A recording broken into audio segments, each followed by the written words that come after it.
So I work as an arranger and composer, but primarily I work as a conductor. Part of that is working here with the Toronto Symphony Orchestra. And a fun aspect of that job is working with different community groups to understand the music that they love, the music that they enjoy, and being an ambassador to them from the Toronto Symphony Orchestra. And I do that with Toronto, I do it with a couple of other orchestras as well too. So there's a lot of travel involved, and there's a lot of thinking about what would be good for different community groups and figuring out ways to bring their identities and their music and their culture to the stage. And that's where arranging comes in again, because for a lot of these groups, their music doesn't have an orchestral voice yet. There's no music written for it. So they might give me a song or a piece of music that they love, and then I will take that song or that idea and marry it to the sounds of the orchestra. And that's where conducting and arranging, composing come together. So my first instrument that I ever started learning on was piano, which was very important because it helped me have the foundations of music theory, just understanding how music works, and just a great place to enjoy music. Piano was very, very important. Then I took tuba lessons through junior high school and high school as a tuba player in my high school band.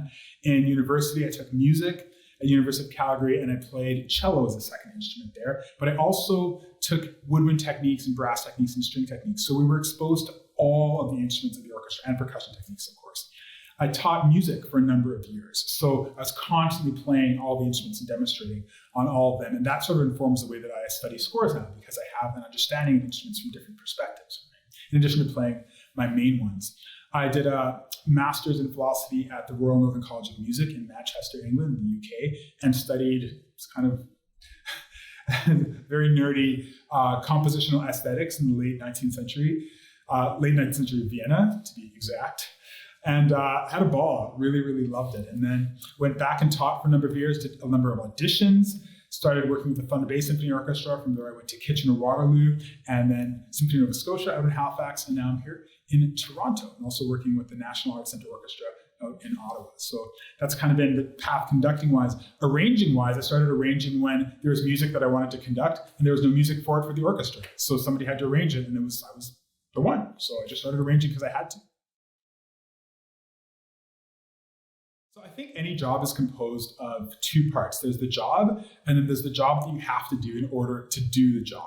What I mean by that is I get up and I conduct, fine, but in order to get up and conduct, there's a lot of administration that has to happen in terms of planning concerts, finding music, talking to people, getting licensed, getting rights. You have to do this other job in order to do the job that you're actually doing. And I think a lot of employment is like that.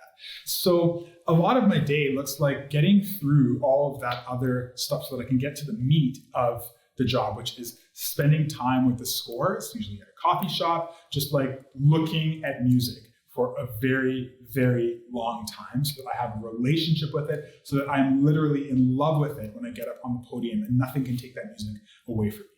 That's the job of the conductor, to study this music so much so that 5 years from now, that music is still inside of me and nobody can take it away from me. And when nobody can take the music away from you, then you have something to actually give to the musicians that are in front of you. And that's the goal of the conductor. It's just study the music, know the music, love the music, and then present the music. I love Brahms piano music. I love Brahms violin sonatas. They just inhabit a very delicate and beautiful world that's very special and very meaningful to me. I love the music of Mahler, and it's very beautiful and bombastic and big and huge, and I'm not ashamed to love it. I love that music. I love Beethoven. I love his story, and there's just so much in Beethoven that's wonderful. Mozart is so perfect. And Bach, it's funny because I don't conduct Bach as much as I can conduct a lot of other composers. So he still kind of remained not a private love, but a composer that I can just return to for comfort in a way.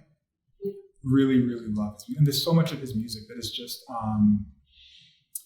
it's so vocal and it's so free and it's so melodic, and there's just so much of it that's not popular. You can find your own pockets of Bach to live with and to learn and to love. So those are some of the composers that I return to quite often. I really enjoy conducting Shostakovich quite a lot.